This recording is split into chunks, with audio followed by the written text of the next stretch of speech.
1965లో ఇచ్చిన ప్రసిద్ధ నినాదం దేశ సరిహద్దులను రక్షించే సైనికులు మరియు ఆహారం పండించే రైతులను గౌరవిస్తూ నినాదాన్ని ఇచ్చారు. వీరిద్దరి గొప్పతనాన్ని చిన్న సంభాషణ ద్వారా తెలుసుకుందామా?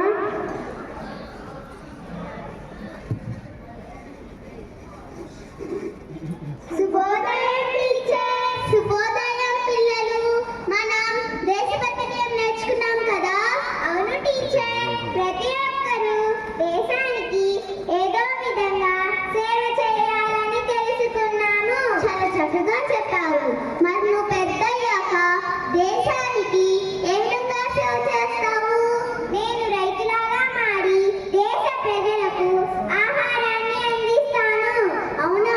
ఎందుకు రైతులాగా మారాలనుకుంటున్నాను? టీచర్, మా నాన్నగారు రైతు. ఆయన రోజంతా పొలంలో కష్టపడి పని చేస్తాడు. ఉదయాన్నే లేచి పశువులను తన వెంట తీసుకొని పొలానికి వెళ్తాడు. ఎండ, వాన, చలి లెక్క చేయక విశ్రాంతి లేకుండా రోజంతా పొలంలో కష్టపడి పని చేస్తాడు. తన రెక్కల కష్టంతో మా అందరికీ తిండి పెడుతున్నాడు. తన పస్తులుండి మన కడుపు నింపుతున్నాడు. అందుకే నేను రైతు అవ్వాలనుకుంటున్నాను.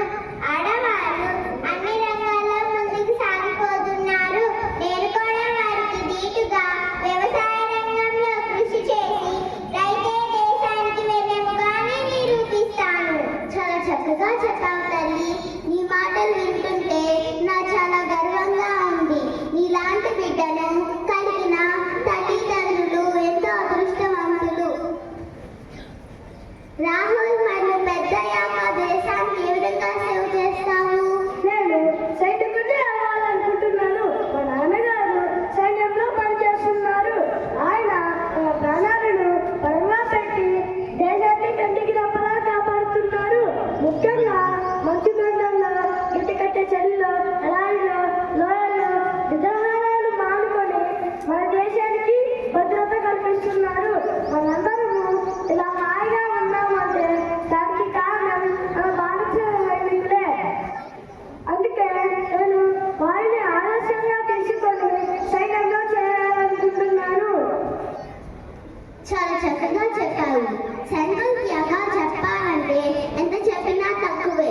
మనం ఇలా ధైర్యంగా హాయిగా ఉన్నామంటే దానికి కారణం మన భారత సైనికులే.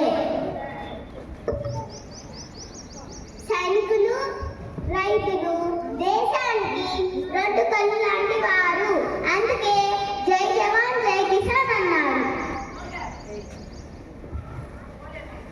చూశారు కదా, జై జవాన్ జై కిసాన్ నినాదం వీరిద్దరి ప్రాముఖ్యతను గుర్తు చేసింది.